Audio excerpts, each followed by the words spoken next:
বিসমিল্লাহির রহমানির রহিম। আসসালামু আলাইকুম। দীর্ঘদিন অসুস্থ থাকার পর আপনাদের সামনে কথা বলতে পারার জন্য আল্লাহর কাছে শুকরিয়া আদায় করছি।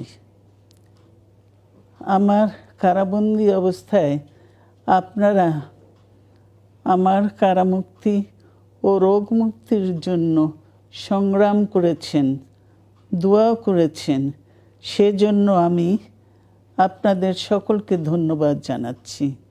দীর্ঘ আন্দোলন সংগ্রাম ও ত্যাগের মধ্য দিয়ে আমরা ফ্যাসিবাদী অবৈধ সরকারের কাছ থেকে মুক্তি পেয়েছি।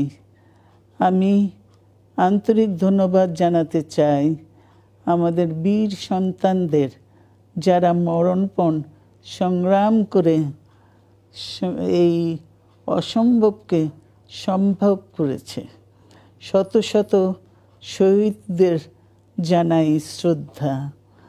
এ বিজয় আমাদের নতুন সম্ভাবনা নিয়ে এসেছে। দীর্ঘদিনের নজিরবিহীন দুর্নীতি, গণতন্ত্রের ধ্বংসের স্তূপের মধ্য থেকে আমাদের নির্মাণ করতে হবে এক সমৃদ্ধ বাংলাদেশ। ছাত্র তরুণরাই আমাদের ভবিষ্যৎ। তরুণরা এই যে স্বপ্ন নিয়ে বুকের রক্ত ঢেলে দিয়েছে, সেই স্বপ্ন বাস্তবায়নে করতে মেধা, যোগ্যতা, জ্ঞান ভিত্তিক গণতান্ত্রিক বাংলাদেশ গড়ে তুলতে হবে। শোষণহীন সমৃদ্ধ বাংলাদেশ। সকল ধর্মের গোত্রের অধিকার নিশ্চিত করতে হবে। শান্তি,